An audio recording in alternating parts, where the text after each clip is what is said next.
Good evening, Bahari. It's so good to have you. And also, we will explore the legal and criminal perspective of this particular case with criminologist Adrianus Meliala. He is a professor at the Faculty of Social and Political Science in Universitas Indonesia. Thank you for joining us, gentlemen. I hope you are staying from the comfort of your home. Bahari, your background looks very interesting. Yes, thank you. Bahari, I will ask you first. As a senior designer, do you think that those who use human organs as a base of their work are just looking for a sensation? Yes. Or is there really a market for such things? All right.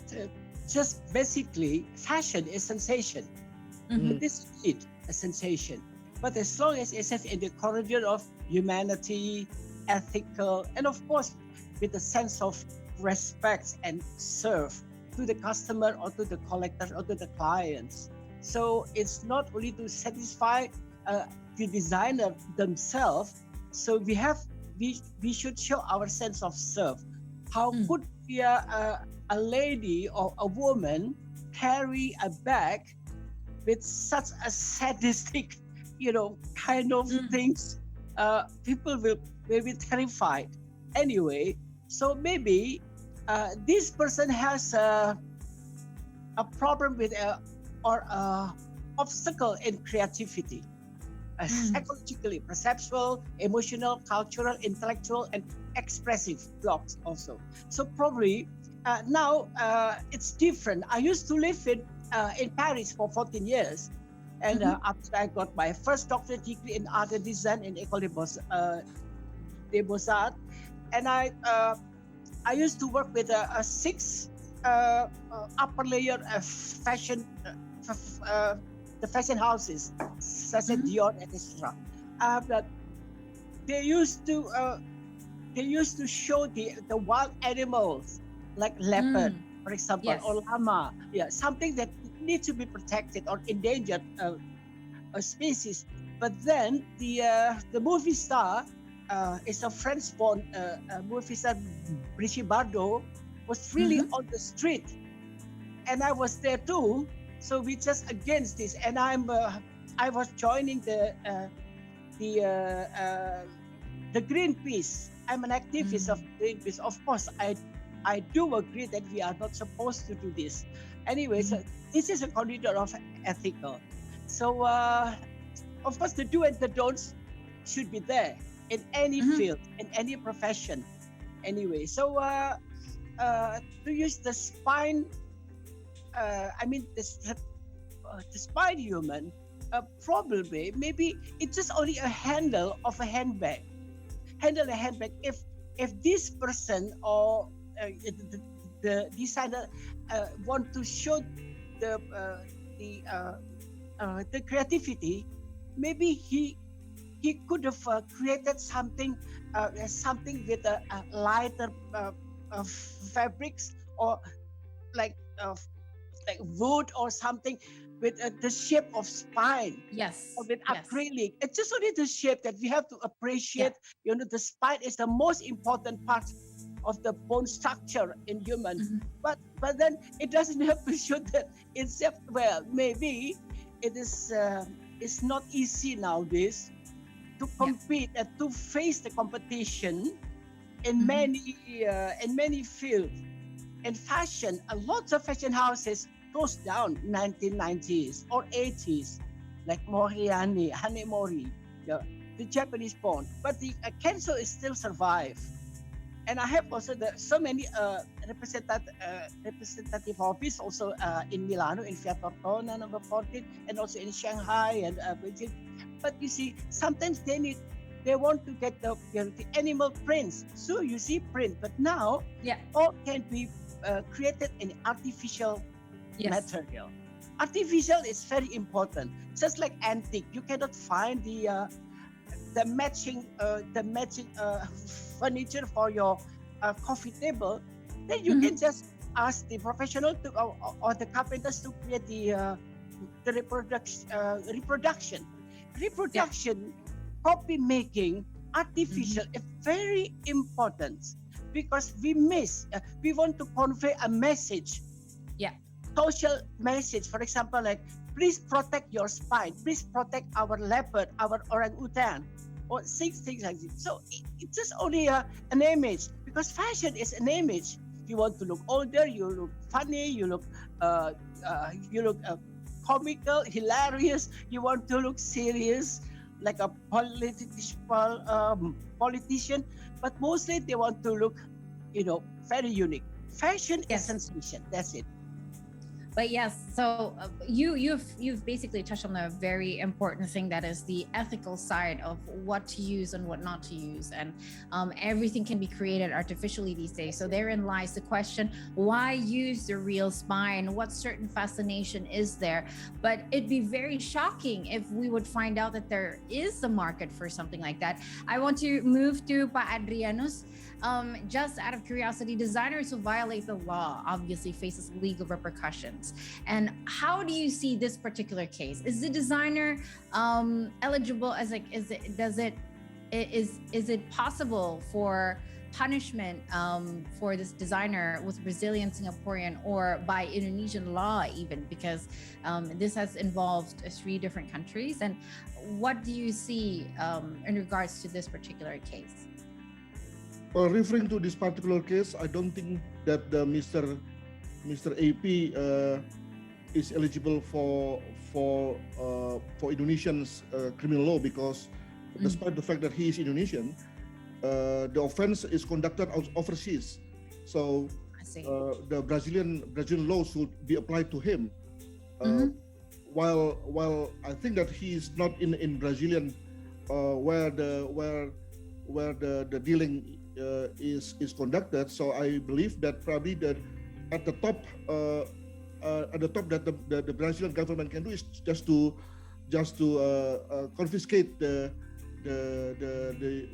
organs, and then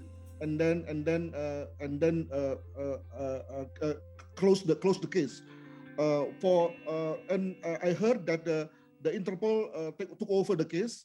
So looking through the whole situations, and it creates the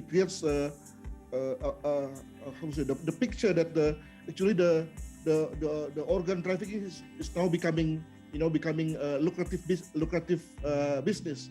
So from my criminological point of view, actually besides the organ trafficking, and also, as you may aware, the people trafficking, drugs trafficking, and also art and curio trafficking. Back to the organ trafficking, seems to be like a structural relationship symbolism, meaning that the live organ allegedly taken from somebody and sent to the more developed countries people. So it's a bit like structural and a bit like exploitative situations from the developing country people to developed country. So I believe that the Interpol will take a very serious precautions and preventing this from happening in the future time. One more thing that I would like to ask is, how about customers who buy this work? Let's say there is a market for art in question like this. How about the customers? Will they be liable as well if they know that this was made from human organs? Are they subjected to? Will they be subjected to criminal sanctions as well, or penalties? Well, penalty can be applied as long as there are three rules applied. First, the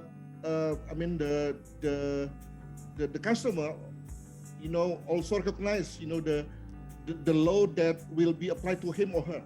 That one thing. The second, the offense is completed successfully, meaning that, for example, there is a customer who have received the human organ as ordered by him or by her, and the third,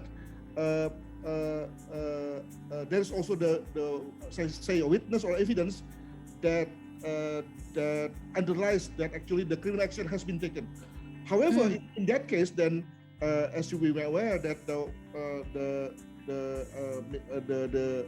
Indonesian designer, Mr. AP, has not received the materials that he ordered, meaning that the offense hasn't been completed yet, meaning that actually the issue of punishment cannot be taken successfully. However, back to what actually Mr. Hari said, that the issue of ethics, can be discussed here, because law seems to be the ultimum remedium as a punishment. But beforehand, the issue of ethics, can be applied for anybody who involved in this business.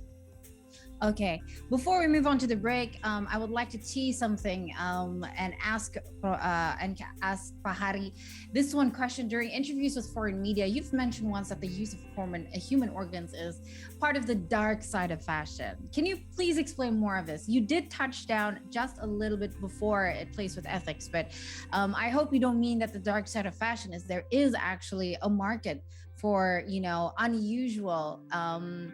unorthodox materials, made like this. Not as a fashion goods. I have to say it again. Maybe as a rare and antique, or the rarity of antiquity, the collectors. There are so many, because I used to collect also the skull with the crown from Tibet, and there's a sort of a ritual, and then after that, and then you just drop one drop of your blood is going to be, it's going to do something with demon or whatever. I used to like these kind of things as an antique collector, but not as a fashion goods. Fashion, although it's going to be very eccentric, like 1960s, the Jimi Hendrix, Janis Joplin, whatever. And probably maybe Madonna with a very pointed bra was designed by Jean-Paul Gaultier. But then it has a touch of beauty. But this is eerie. This is scary. And this is absolutely revolting. Absolutely terrifying. It's horror.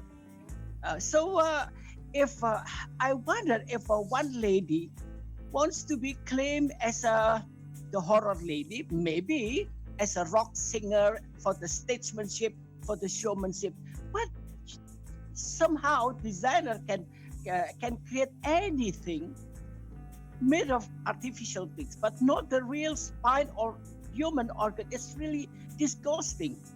Absolutely revolting. It's really eerie. It's scary. It's beyond, I mean, this is why this is the talk of the town currently. But you know what, gentlemen, we will go for a short break. And this was just, teasing what we will be talking about next. We'll get a bit of a head, from the experts in regards to a little bit of the profile of, of a fashion designer of this kind, or perhaps the fascination towards unorthodox materials. Stay tuned with us on the Daily Wrap-Up on See Today. We'll be right back with this interview. Welcome back to the Daily Wrap-Up, and we're still deep in this talk of the town discussion regarding unorthodox materials used in the fashion industry. Now, previously, we are now still with two experts, gentlemen, Mr. Adrianus Meliala, a criminology expert, and of course, Dr. Hari Dharsono, PhD, haute couture designer, who is basically a legend here. And gentlemen, thank you for joining us. And in this section, I'd like to start with Pak Adrianus, because this is a question in regards to the profile, right? The profile of a fashion designer who's fascinated by using unorthodox materials, for instance, human organs. Now, as a criminologist, do you view designers who use human organs have socio or psychopathic behaviors? Because in many documentaries, they look and act like the rest of us, but we know that, perhaps I'm one who watches too many Hollywood movies, but Pak Hari mentioned horror, so this reminds me instantly of that. No, I disagree to that, because the psychopathic is a rather psychiatry terminology, right? And there is a the tremendous responsibility for us, to mention somebody as a psychopathic, right? So I rather see him or her as eccentric rather than psychopathic. Eccentric seem to be like a moderate person, normal people, try to do his or her best to be be stand out in the profession. I see. So you see this particular, this particular case. We haven't delved that deep into it yet, but as it's not yet borderline, psychological, but more of eccentric due to the pressures, right, of having to stand out. Now, Pak Hari, besides sensation, how important is it to be creative and original in the fashion industry? Because we feel like there's constantly pressures to innovate continuously. Oh yes, that's number one actually. The creativity, originality. So I don't see any creativity there.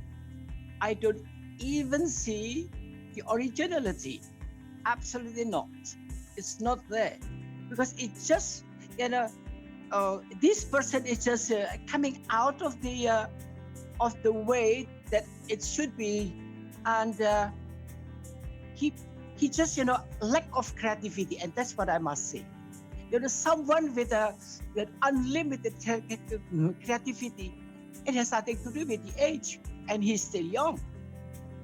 It has nothing to do with the age. You have to stimulate yourself. You have to encourage yourself, your brain, your creativity process in a such way so that it's it has to be something more eccentric, for example, with a quote unquote, and something sensational, something that people will look at you twice, one, two, and wow. Yeah, with wow. And it can be also wow or with wang. In Bahasa Indonesia, wang, W-A-N-G, that is money, that means business. Transactional relationship or action. But then, this is just, this person even make his own blockage between the collectors or the client or the buyers to be, and himself. So actually, this is an expression of humility. I mean, an expression of a lack of creativity without his way. So he didn't even realize that he shows that he has lack of creativity, because it has nothing to do with creativity at all, and it has nothing to do with originality. So you just pick up something, for example, like the head of a chicken, and then you put it there. So it looks funny and looks good, but sometimes it looks eerie. It looks spooky or terrifying. But then, innovativity, creativity is such an unlimited. The working, your brain working system is unlimited. Because my mother was she's been working as a professor in psychiatry in Sussex University, and my daughter also. So I think he has he shows that he has a psychiatric problem. That's it. So there's a certain fascination that comes with it, and he's openly admitted so in 2020. So right, yes.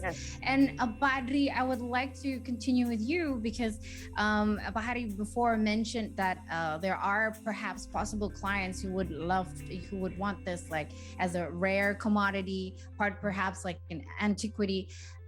Is there, a market perhaps in Indonesia for items such as these, and what proactive steps can be taken by authorities to prevent such cases from occurring again? Well, due to the bigger number of middle class people in Indonesia, I believe that there is a bigger and bigger market in Indonesia, especially in Jakarta, right? That's one thing. The second, as I said before, that actually there are various types of trafficking, and human body trafficking is actually part of them, which is actually not popular among Indonesians. Well, I mean, unlike, for example, drug trafficking or people trafficking, which are much more popular here. However,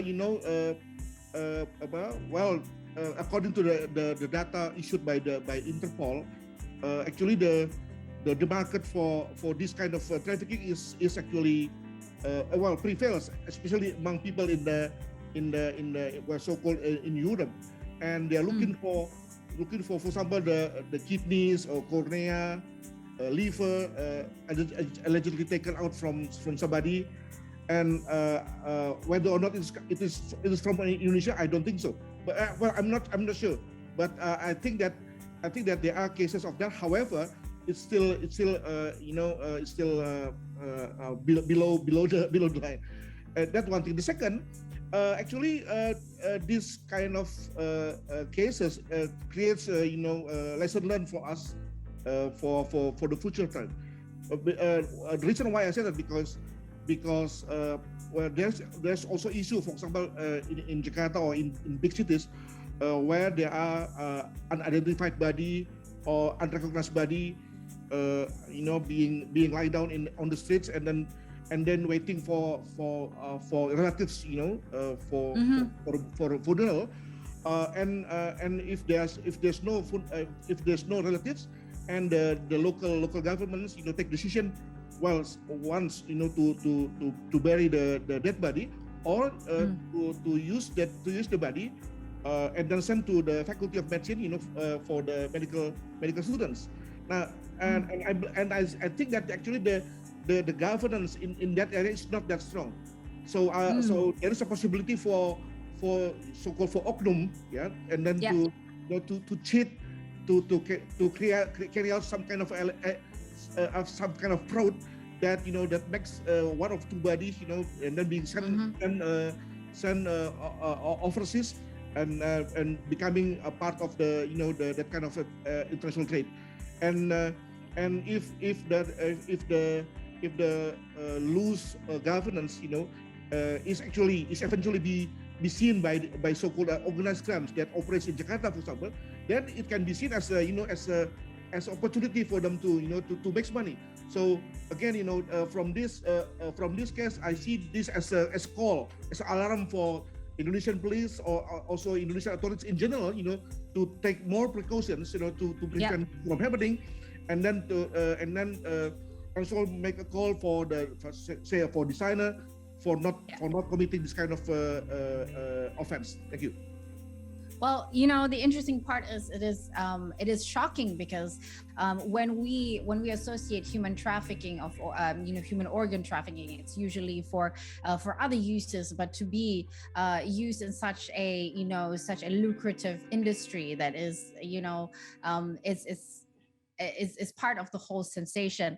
Last but not least, Professor Hari, is there anything you would love to add specifically, because you said this is not truly what the fashion industry is supposed to be about? So in regards to this case, what would you like to convey in regards to the ethical standards that you would like to convey to the young designers in the fashion industry right now? Right. Okay. So I just would like to give a big push to create more, and please get bored before your market get bored. That's what designers must act. And number two, you have to change your perception that anything that people said this is beautiful, then you have to show the other side of beauty, or the other side of unbeauty things. You can just beautify in a such way, but number one is be ethical, and number two, with sense of respect to animals, to human beings. That's number one. And last but not least, show your sense of serve.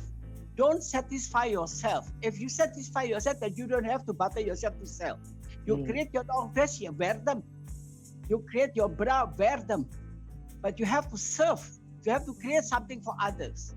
And that's what the transactional relationship should be. Anyway, so that's from me. Gentlemen, thank you so much for this very interesting discussion. I felt like this is a new perspective. This is perhaps new in Indonesia, something we've never heard before.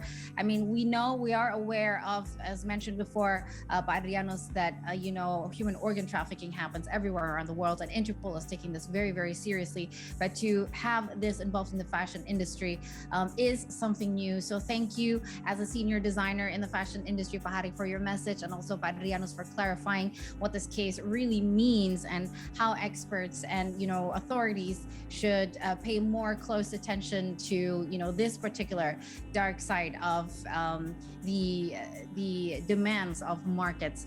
Well, thank you, gentlemen, so much for your time. Once again, this is Haute Couture designer Pak Dharsono and criminologist Adrianus Meliala. We'll still have plenty more for you. Make sure you stay tuned with us on the Daily Wrap Up on See Today. Thank you.